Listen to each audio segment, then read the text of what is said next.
Hello and welcome to St. Anne and the Holy Trinity Church in downtown Brooklyn, located at the highest point in Brooklyn Heights, at the crossroads of everywhere, as I like to say.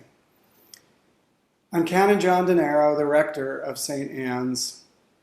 Our landmark church is the pro-cathedral of the Episcopal Diocese of Long Island, and it sits on land first inhabited by the members of the Lenape tribe, who we acknowledge for their good stewardship of the land.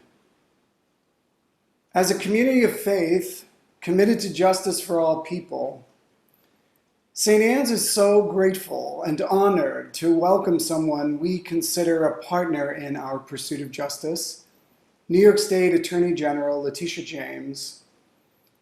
We'd expected to stand shoulder to shoulder with her in the Pro-Cathedral for Women's History Month event in late March this year, which of course had to be canceled when our church was forced to suspend in-person gatherings earlier that month.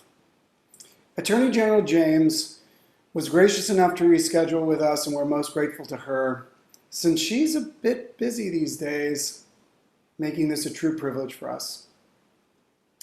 The frame of the 100th anniversary of women's suffrage is as relevant now as it was in the spring, and there's so much more to talk about as a consequence of the delay.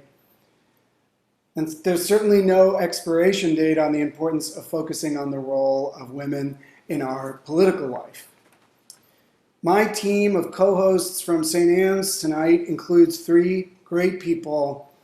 And so without further ado, I turn things over to my colleague and friend, the Reverend Marie Tatro, who will introduce herself, our moderators, and our guest of honor. Thank you all so much for being here. Good evening. I'm the Reverend Marie Tatro, Vicar for Community Justice Ministry in our diocese, and also priest associate here at St. Anne and the Holy Trinity. Before I introduce everyone here, I want to let you know that this webinar will be winding down at around 6:45, and we ask that if you have questions or comments for the Attorney General, please use the Q&A function, not the chat function, which has been disabled. Our tech assistant, Teddy Byrne, along with Canon John and myself, will keep an eye on the questions and get to as many of them as we can. First, I want to introduce our moderators for today's conversation, Allison Mellick and Darren J. Glenn, both of whom are parishioners here at St. Anne's. Allison is a successful businesswoman in financial services, specializing in risk management. She currently serves as an ally member of her firm's Black Alliance Group and is active at St. Anne's in supporting gender equity, gender equity, community outreach, and faith formation. Darren is a research librarian, a Trinidadian-born environmentalist, and an LGBTQ+ and immigrants' rights advocate, and he currently serves as program director at the Caribbean Equality Project, a nonprofit that serves queer folks of Caribbean descent here in New York City and beyond. Canon John and I are very grateful for their witness at St. Anne's and for their hard work in helping us pull together today's webinar. Now on to our distinguished guest. It's an honor to introduce our New York State Attorney General, Letitia James. Our AG, known to most of us as Tish, is an experienced attorney and public servant with a long record of accomplishments.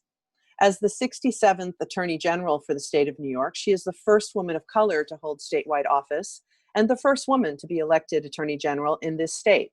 And we thought, what better way to observe the 100th anniversary of the 19th Amendment than to have a conversation with Tish James. At this point, it's not an exaggeration to say that Tish almost needs no introduction, but here I go anyway. I'm proud to say that she was my city council member here in her hometown of Brooklyn for about 10 years, then was our New York City public advocate, and then was elected our state attorney general in 2018. As a council member nearly 20 years ago, Tish brought a much needed stability, integrity, and grace to that office, and she has done the same thing at the AG's office. For her whole career, she's been fighting for the underserved, and I've witnessed it firsthand, advocating for services for people with HIV/AIDS and LGBT folks generally, affordable housing, police reforms, safer streets, advocating for homeowners and tenants, for voting rights, much more. Less than 2 years ago, she brought that spirit of determination to one of the highest offices in the state, and she's shown herself to be the fierce advocate that we've always known her to be. In the early days of her career, she was with us in the streets when needed, and she has remained with us in the halls of power. Tish is also a woman of deep faith. And like many of us gathering today, her commitment to justice, her love of God and of God's people continues to guide her. Right out of the gate as AG, she took on Trump's corrupt foundations, the NRA, the federal government's gag rule around family planning. She's been fighting for full participation in the 2020 census. And at the onset of the pandemic, her office immediately investigated abuses of essential workers and price gouging against consumers. It's a little hard to believe that she's only been in this office for about a year and a half. She's already done more than many public officials do in a decade. But for those of us who know her, we're not terribly surprised. And we hope that many of you will get to know her a bit better through today's conversation. I have great professional respect for Tish James and her many accomplishments, but my personal respect and admiration for her even exceeds what is shown on her resume. Tish is a proud Brooklynite, a graduate of Lehman College and of Howard University School of Law. My friends, please welcome your Attorney General, Tish James. Thank you. Thank you so much. And thank you, Attorney General James. It's just such a privilege and an honor to be able to speak with you, particularly as a young person who's kind of at the beginning of my own career. Both in terms of my day job, I'm a librarian, and in terms of my work trying to make this world a better place. So it's just so inspiring to be able to speak with you. So thank you for taking the time to just sit with us and have a little chit chat. Thank you. Thank you so much for those kind words, and please refer to me as Tish. Tish, okay, all right, thank you so much.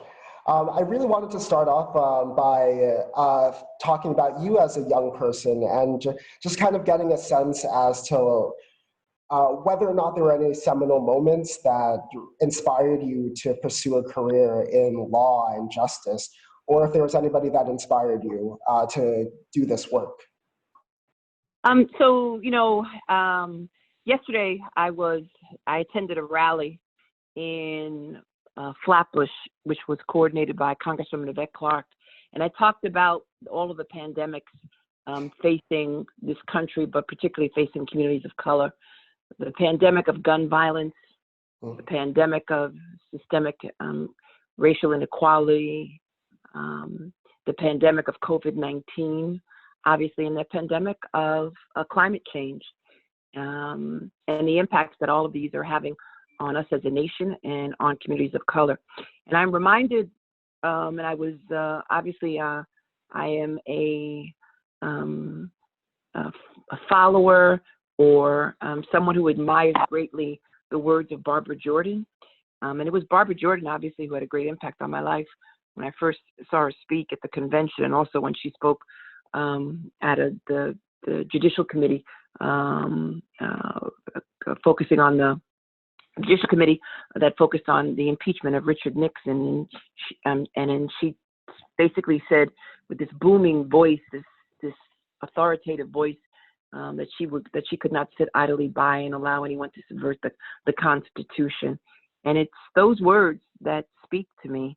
And it's also my faith, obviously, that speaks to me about bearing burdens of others. And so it's her commanding presence, despite the fact that she was disabled, despite the fact that she had been through so many challenges.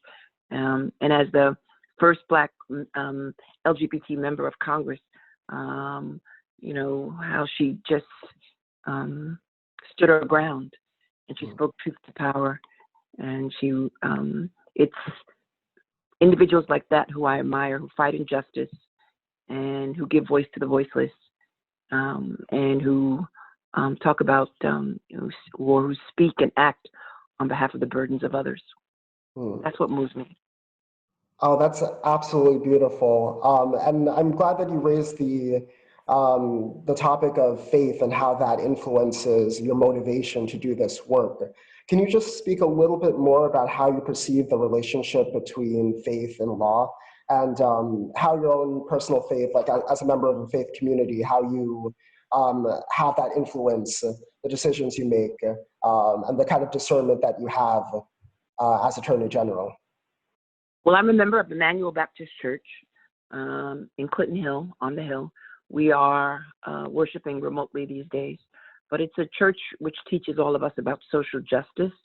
And obviously, the notion of social justice has been part of who I am and part of my raison d'etre. And it's the food that I feast on each and every day. And it was something that was fed to us every day at Howard University School of Law, which was the laboratory for the Civil Rights Movement. And it is the teachings of the Bible and the teachings just of a faith that respects the humanitarian, that the human nature of all individuals, and that speaks to the sense that you've been given much and therefore much is expected of you, and that God calls on you to do your part. And the compassion that I witnessed in my mom and my dad, that's just part of who I am. And I just know, this idea of, only caring about yourself, this lack of compassion, this lack of sympathy, and the inability to stand in someone else's shoes is so foreign to me and offensive to me that I've got to stand up to those types of individuals who were born with, golden spoons in their mouth, but unfortunately cannot see the injustice that is before their eyes, and cannot see the struggle and the pain and the suffering of so many, particularly at this time. So I'm reminded whenever I go to church, in person, and in the neighborhoods that I walk, and in the communities that I visit, and in the stories that are told to me, the pain of immigrants, the pain of those without health care, the pain of poverty, individuals who are struggling under the weight of poverty, those who have lost their children to gun violence, those who have lost their children as a result of police abuse, those who've lost their homes and all that they own as a result of climate change, which is real, and those who have lost their loved ones as a result of COVID-19 because of the lack of leadership in our country and because of the failure to recognize science.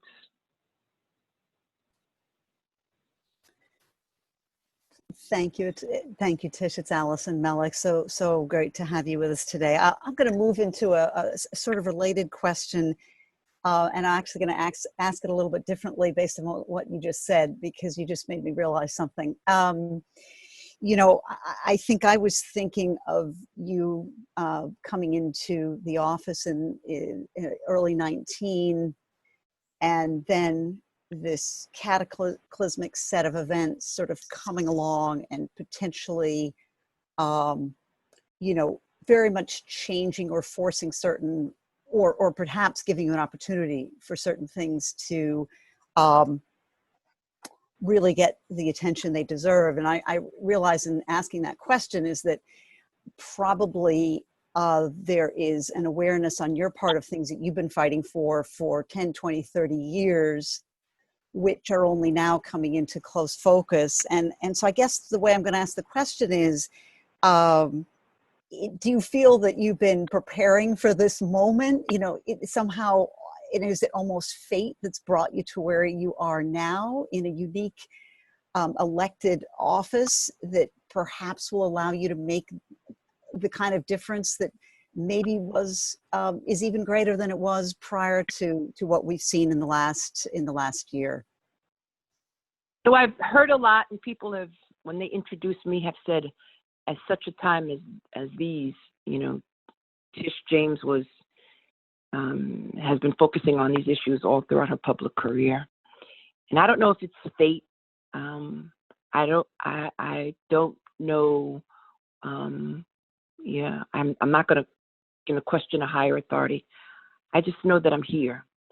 And it's true that I did have my doubts, as so many had doubts about my ability to serve as the Attorney General of the state of New York. But when I arrived, it was no time to reflect on that. It was time to go to work. And individuals want to see change. We need to have a national discussion about systemic racism, about policing practices, about public protection, about mental illness, and poverty, and not treating it as a police issue. We need to talk about climate change. We need to talk about the chaos and the confusion that we are witnessing on a daily basis. We need to talk about the contributions of immigrants. We need to talk about standing up for reproductive rights. We need to talk about women's suffrage. We need to talk about protecting our democracy. We need to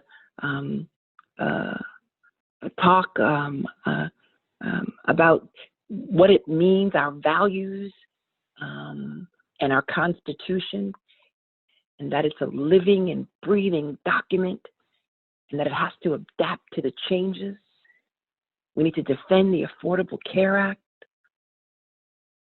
And the list goes on and on and on. And these are issues that I've been focusing on all throughout my public career. And so now I can use the law both as a sword and as a shield. So when I was the public advocate of the city of New York, people criticized me, and they said she's turned the public advocate's office into a legal services department. And because I wanted to stretch the law, and I wanted to test its boundaries. And then this opportunity became available to me, became available to all of us. And I decided to step out on faith, and here we are. And so each and every day I wake up with this fire in my belly. Each and every day I wake up recognizing or trying to make a decision on how this office can right a wrong, and stand up for the least of us, and stand up for our rights and our liberties and our freedom, and to basically defend democracy, which is on the line. That's what I do.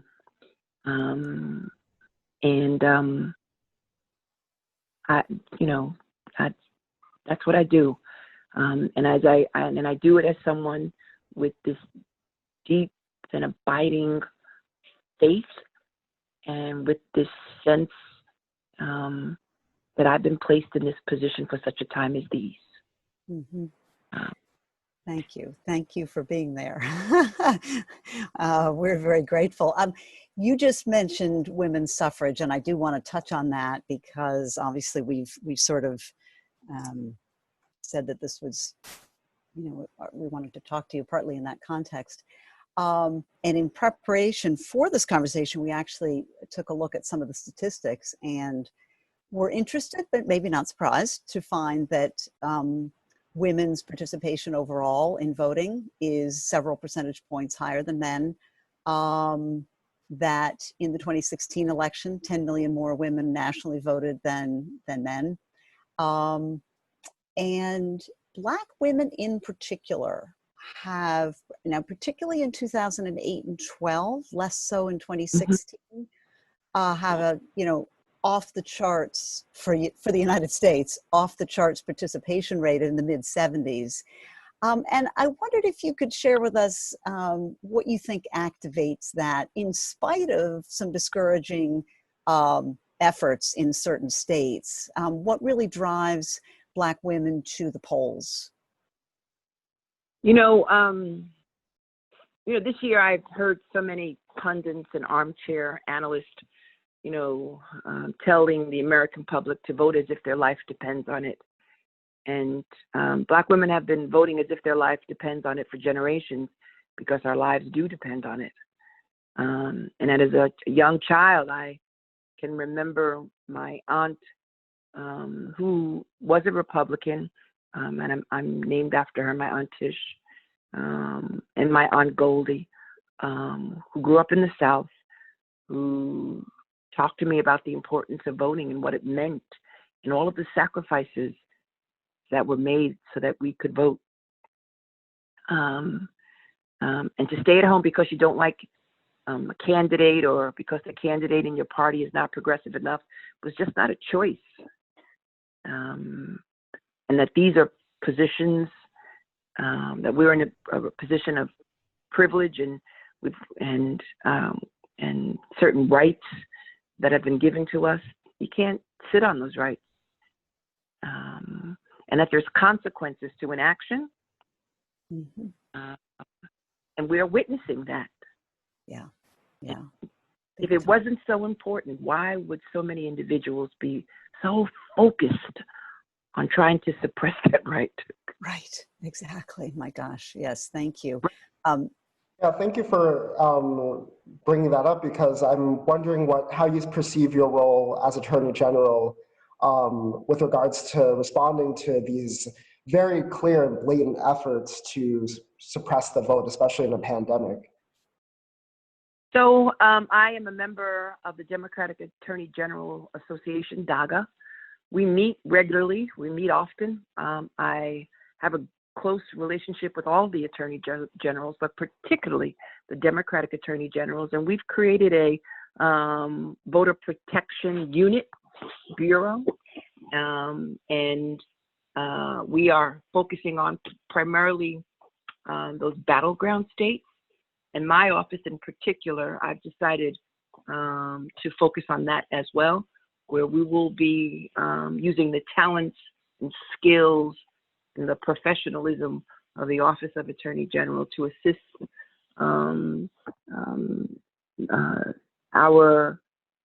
of some not-for-profits and those individuals who are committed to getting the vote out.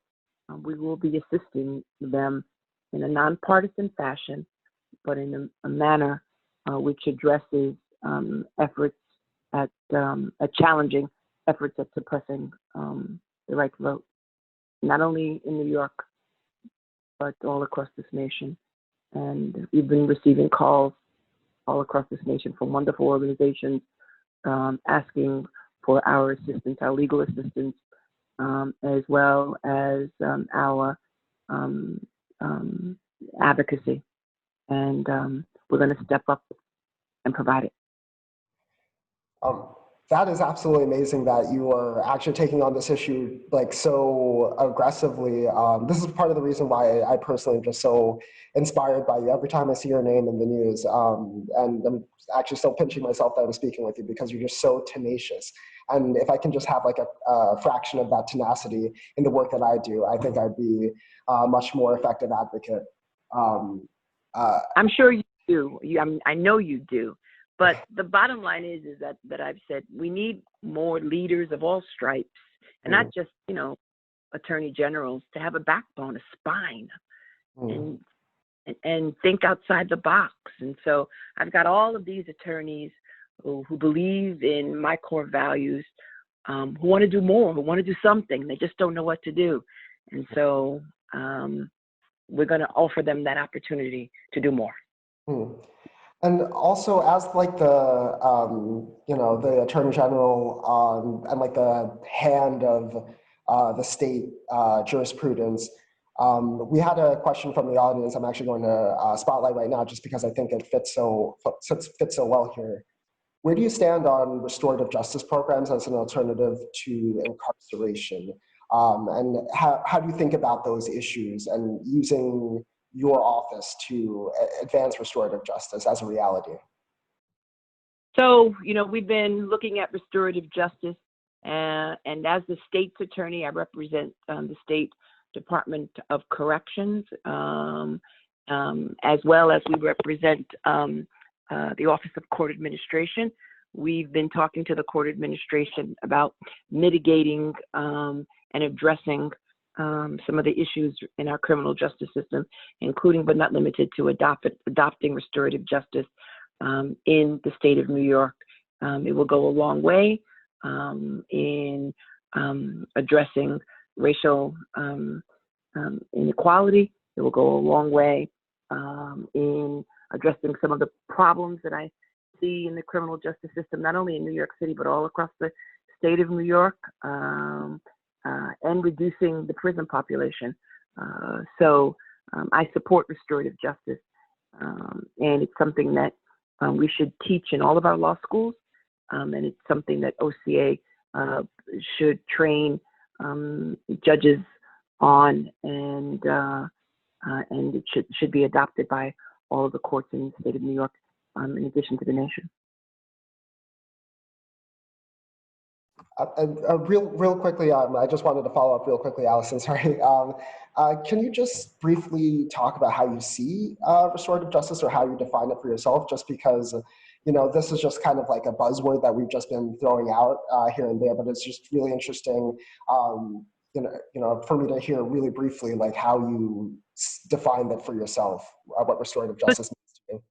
So just one example in particular that I can speak to. As you know, we've been focusing on hate crimes. We've been in a wide range of areas. We have a hate crimes task force and a hate crimes hotline. And particularly, most recently, we've been focusing on a number of incidents against the Asian community, but we've also seen an increase in the Jewish community, as well as in the immigrant population, and against African Americans. And so what we have begun to do, what we have been doing, is working with our schools and with the criminal justice system, primarily in criminal courts, and focusing on individuals who have been arrested for hate crimes, in urging more communication, in urging more a court system where individuals can confront their accuser, as well as the defendant, and be engaging in more dialogue about the impact of the crime in and of itself, and coming up with a penalty, if you will, which is more educational and more suited to the crime itself. In addition to that, we've been looking at restorative justice in the realm of sexual assaults, particularly on college campuses. Unfortunately, at this point in time, the federal government, as you know, has been changing the rules with regards to how to deal with sexual assaults on college campuses. And so we've been challenging those efforts because this federal government, unfortunately, would like to loosen the standards and the protections that were put in place by the previous administration. And so we're challenging that. But part of our efforts have been looking at restorative justice in that realm as well, and in other areas as well. But those two areas of the law come to mind in the immediate.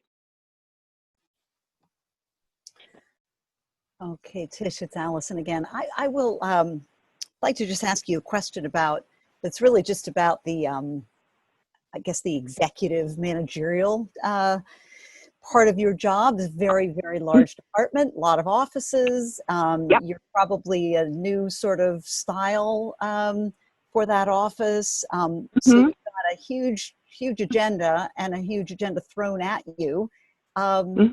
Tell us a little bit about how you've won over the troops, and how have you approached the job coming in after some years under a very different sort of person. As a Black woman, how have you been able to exert your influence and been accepted in that role?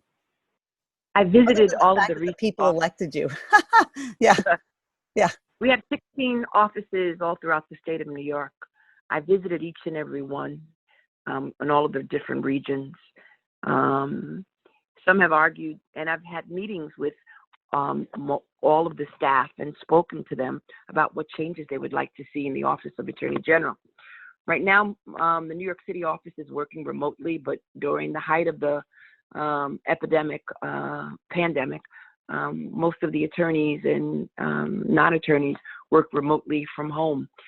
We had conference calls with all of the staff where I sought their input and their concerns with respect to COVID-19.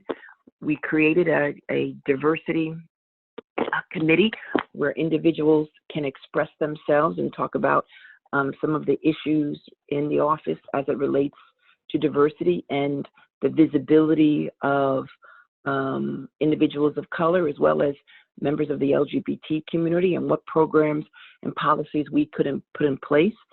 I also wanted to hear from individuals who are dealing with family issues such as childcare issues, or individuals who are dealing with caring for elderly parents, and what we can do to make their lives much easier. I work out of the Manhattan office, and I tend to walk around the office quite a bit, just engaging in one-on-one conversations with individuals. And we also have established a number of committees and a number of programs, and we have a online newsletter where individuals can submit their concerns, their complaints, or highlight their work that we share with one another. It's important for me as the Attorney General to connect with individuals and to try to improve upon improve their workspace, as well as their responsibilities, as well as their functions, and to do it in a way that is respecting of them, and again, celebrating their contributions to the office. I also work very closely with Bob Abrams, who's the former Attorney General, who is very popular, who has mentored me quite a bit, and who I lean on for advice from time to time. Thank you. I think I'll go get a law degree and then see if I can apply and come work for you.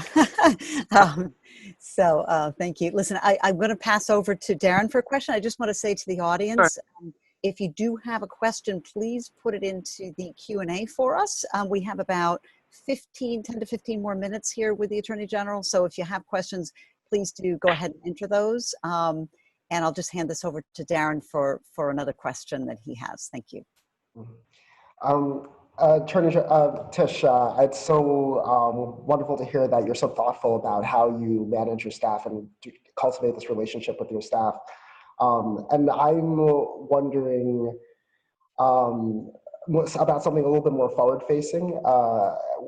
Just following up on your point about restorative justice, I think of defending the lives of Black people all the time because we're facing this epidemic of violence, and particularly we're seeing Black trans women being omitted from the conversation far too often.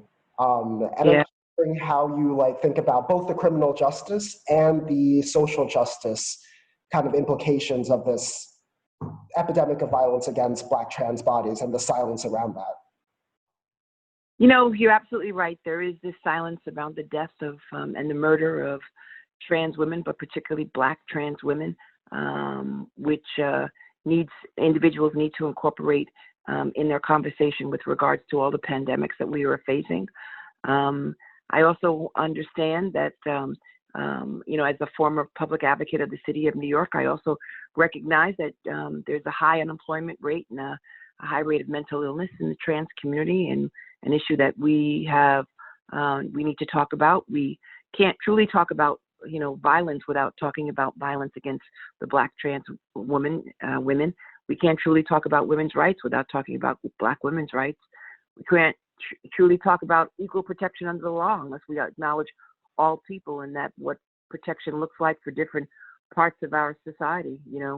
As someone who has marched with the trans community, who recognizes a number of challenges they face, from high unemployment rates to homelessness to mental illness, to their lack of visibility and progress, and masculinity and violence and blackness and womanhood and equal protection all under the law. All of those issues need to be at the forefront, and they need to be interconnected as we, again, engage in conversations about all the challenges facing not only Black people, but all people of color at this particular time in history, which is why it is so critically important, that we recognize and we understand that, as of, I believe it was August 2020, I believe I saw a statistic that indicated that 28 transgender people have been murdered so far this year. I believe the number is 28. And in the 7 months of 2020, the number of transgender people murdered surpassed the number in the previous year, 2019. Yet, there's not really been an outcry. And yet there hasn't been an outcry to the level of discrimination the trans community faces.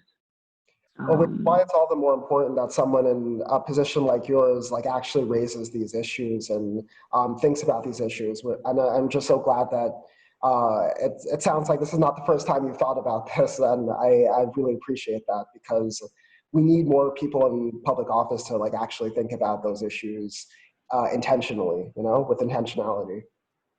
Well, I think the way that I think about it with intentionality is because they're my friends, Yeah. because I see them every day, because I see them in my church, I see them on my block, and I see them when their back is against the wall, and I see them in court, and they still call me, they still reach out to me, and I still connect with them. So it's purposeful, it's intentional, it's deliberate, that I keep them in the forefront of my mind. And knowing that on any given day, one of my friends can be murdered without so much of a damn headline. Yeah. Tish, it's Allison. We're starting to run down on time. I had a question for you. I just love your reflection on what we saw during the primary this year with the number of women who were running, and also maybe your thoughts about Kamala Harris as a candidate. But I also want to tag on to that a quick question about, as a white woman, I am doing my darndest to think about what it means to be an ally to people who are not white women, and to people of color, to people with other reasons that they are left on the periphery and mistreated. And I would love to know your thoughts about what you think, how somebody can be an ally, what that really means. So, I'm so proud of Kamala Harris. She was the first Black AG, Black/Indian American AG who was elected in 2010. I am the second. I am the first woman of color to hold citywide office, and the first Black woman to hold a statewide elected role in New York. We have made strides in New York as women. We've got my friend and sister Kathy Hochul, who's a lieutenant governor. We've got Andrea Stewart-Cousins. We have we've got more women in the Assembly and the Senate. But women only make up about 32% of the state legislature, and we still have work to do across the country. So I am one of 6 Black women in a statewide elected position in the United States, which is about 6.6% of the total number of women serving in statewide elective office. We obviously must and can do more. And, when I ran for city council, public advocate, attorney general, there were pocketbook issues. I always and continue to have problems raising funds but I don't focus on it too much. Campaign finance, obviously, in the city of New York, went a long way in helping me get elected in the citywide office. Statewide continues to continue to serve as a challenge. I'm so glad that the state legislature decided to pass campaign finance on a statewide level. That's fabulous. So we need to overturn Citizens United because there is so much, they call it dark money, that's involved in politics, and they're absolutely right. Corporations are not persons, and they should not be in a position to contribute to our body politic. But that notwithstanding, the bottom line is, no matter what they throw at us as women, I think, what's the count? 51 days from today, or 50 days from today, we've got to stand in quiet defiance, exercising social distancing, and vote. Vote because so much is on the line. Vote because democracy is on the ballot. Vote for decency. Vote for healing the breach. Just vote because we can do better. Yeah, no, that's, and there is a lot of discussion right now about whether you can run simply on a slate of decency, and rather than specific elements of platform. But I think most of the things that people are asking, say, Joe Biden to emphasize, and Kamala to emphasize as they tour around the country are, when you think about it, for instance, healthcare, at the core, it's all about decency, right? So, yeah. And they've got to talk about pocketbook issues. Yeah. Like the Affordable Care Act and how they're trying to dismantle and chip away at pocketbook at healthcare, and how individuals with pre-existing conditions will not have healthcare, and young people who are on their parents' health insurance won't have healthcare, and all of those who are suffering from catastrophic illnesses won't have healthcare. And the Republicans have no answer to it. And even though they're unfortunately advertising that in fact they care about pre-existing conditions, it's a lie. Because I'm in court right now, and just about every Republican Attorney General and every Republican Congress member right now is joined in actions to defeat and to dismantle the Affordable Care Act. So they're just liars, as well as reproductive rights, as well as challenging immigrants. I mean, they've got this racial animus when it comes to immigrants.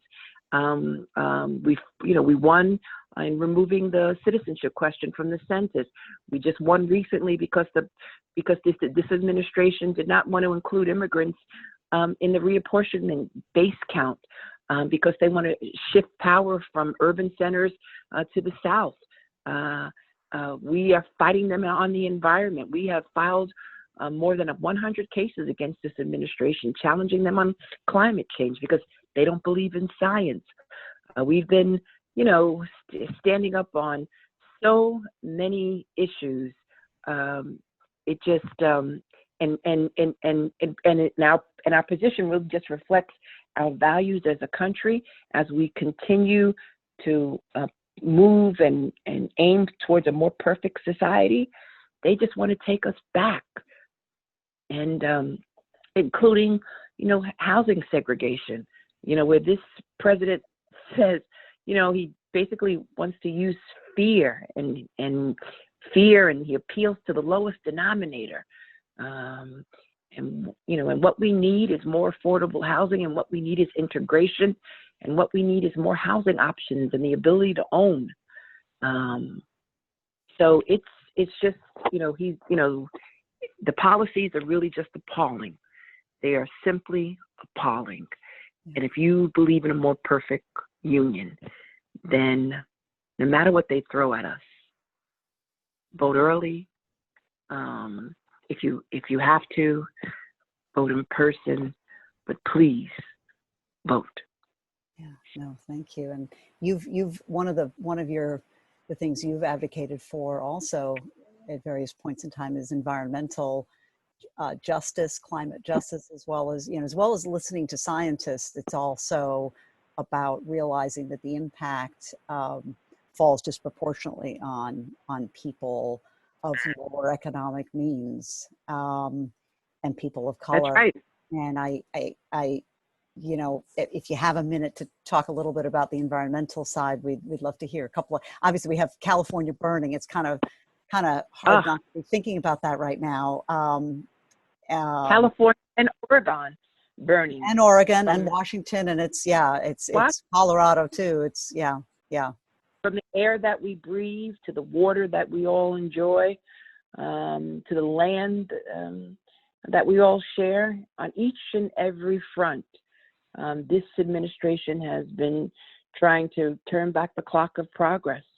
And we've been, challenging them left and right because of their failure, for the most part, to comply with the Administrative Procedure Act, which basically says you have to put forth the basis for any change in rules, regulation, and/or law.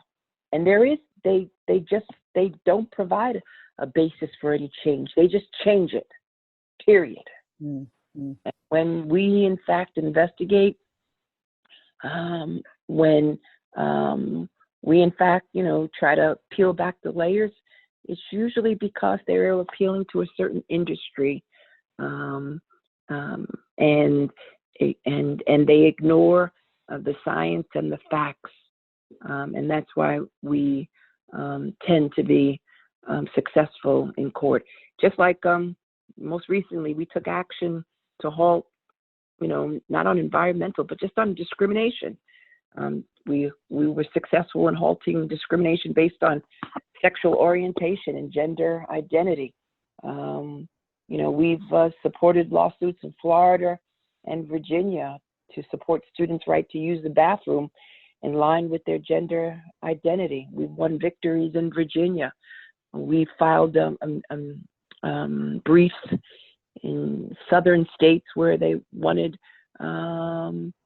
basically to say that abortion was not an essential business operation, that abortion centers had to close down during COVID-19, that they weren't essential. We challenged them on all of that, and we won. We have challenged them on providing the abortion pill, which they've made it harder for individuals to be able to obtain. We've, been all over.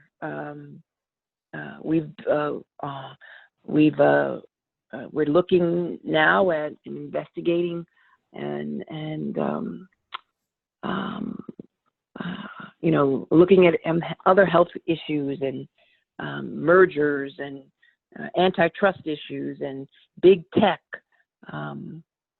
That's what we have been very much involved in. And as you know, most recently, we've been involved in addressing policing in the state of New York.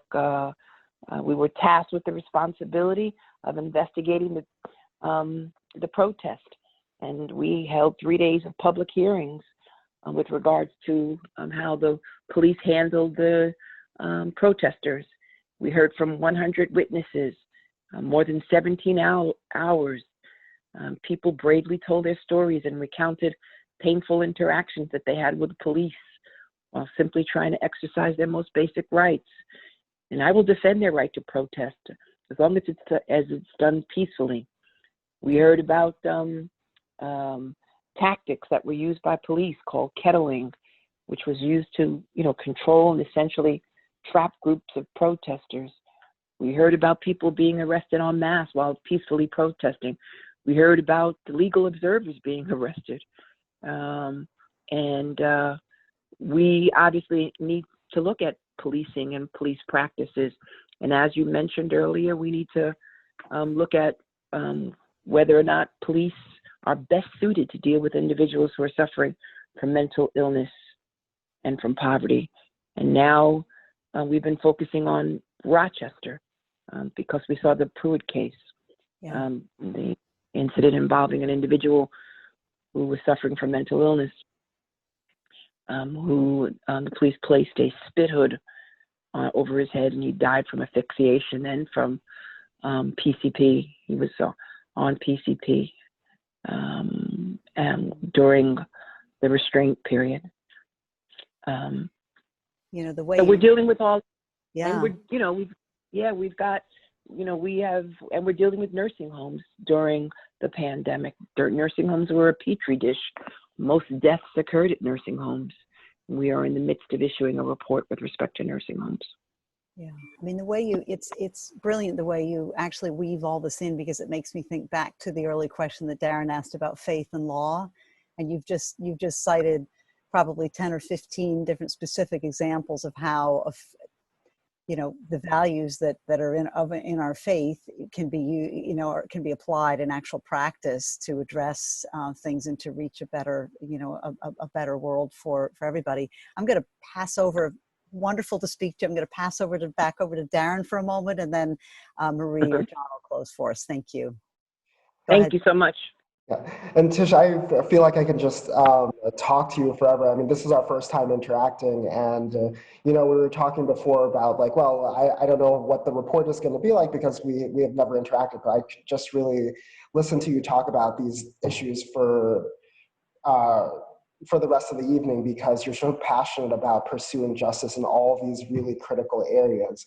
And it doesn't seem like you relent your passion on one particular issue. They're all very important. And I personally just feel, as a New Yorker, I feel so lucky to have an attorney general who is envisioning a better world and is so tenacious about pursuing it, because the only future that we have is the one that we get out and fight for. So Right. I just want to say, before I launch into my last question, I just want to say thank you. Thank you. Well, listen, all of the issues are interrelated, and I'm blessed and honored to represent a state that is progressive. We still have pockets of resistance, but nonetheless, the vast majority of individuals who recognize that I'm representing all of the state of New York, and I'm fighting against injustice, and fighting for those whose voices have historically been ignored, and those who struggle under the weight of oppression and poverty, and just giving them voice. Yeah, absolutely. And you're just, I don't know, just a paragon for all of us who want to make a better world.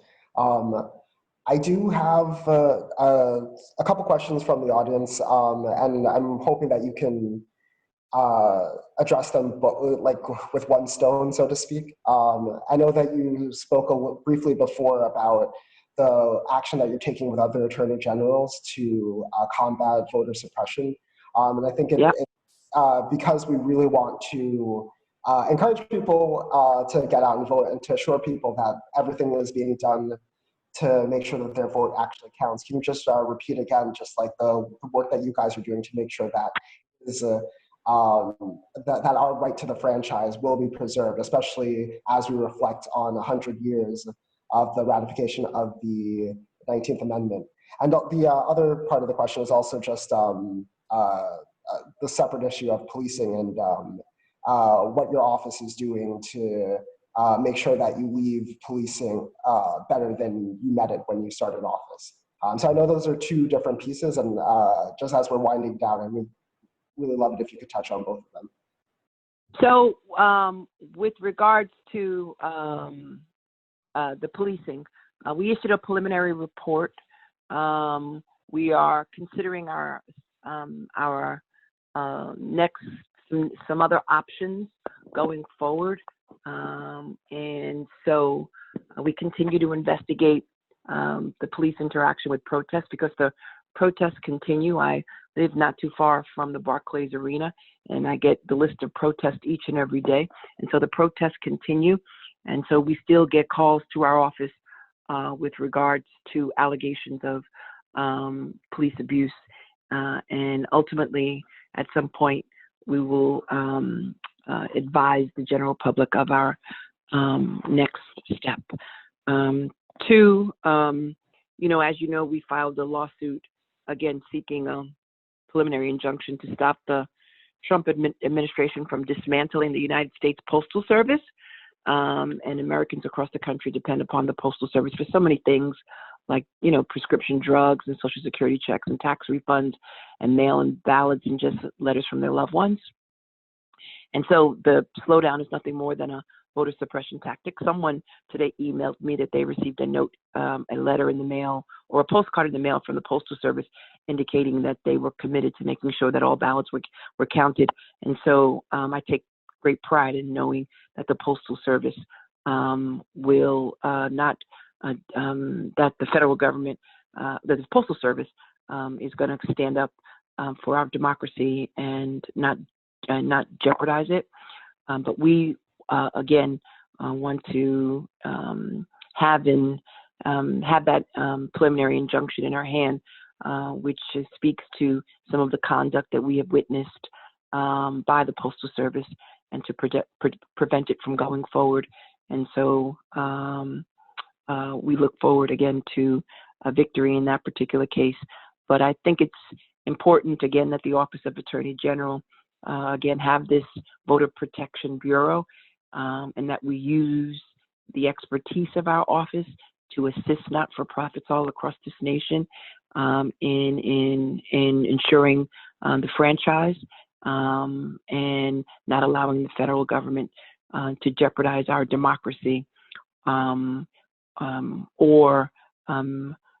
try to seek or try to suppress a basic and most essential and critical aspect of democracy.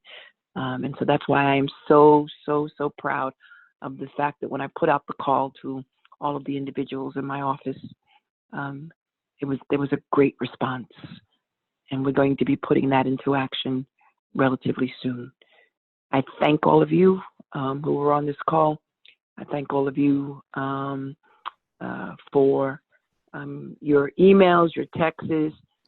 We will protect and defend free and fair elections and help voters to ensure that they are aware of their rights through advocacy, through education, through litigation, and through the power of my voice. Attorney General James, this is Canon John Denaro. I'm the rector of St. Anne and the Holy Trinity. And as we conclude this wonderful conversation with you, I just want to acknowledge your giving us your time. I want to thank you from the bottom of my heart on behalf of the people of St. Anne's and also of the Diocese of Long Island. We are the pro-cathedral of the Episcopal Diocese of Long Island. Our Bishop, Lawrence Provenzano, and his wife, Jean, who's a lawyer, supported us in organizing this event and are on the call tonight, and I'm sure very grateful for it. We hoped to welcome you to St. Anne's back in March, and of course we couldn't do that. We looked forward to seeing you tonight, but you were a great presence, fully present, so engaged. You gave us a lot to think about, and you showed us yourself in ways that is a true privilege for folks who can't imagine having the opportunity to engage you so personally. So thank you. Oh, there I am. I want to just acknowledge in closing that our moderators, who are members of St. Anne's, Darren J. Glenn and Allison Melick, have done us proud, and thank them so much. We spent a lot of time preparing for this, and it was work and time well spent, and we're so proud of them both, and so grateful for their big hearts and their great passion for justice that they share with our members. We had behind the scenes Teddy Byrne, who's been our driver of this event, and we thank him. He has been doing lots of work for the Communications Office of the Diocese of New York, and that office is led by Denise Fillion, who's also been a great supporter, and we thank her. And finally, I want to turn this over to conclude and send us out to my colleague and great friend, the Reverend Marie Tatro, who I couldn't be more thankful to have as a colleague.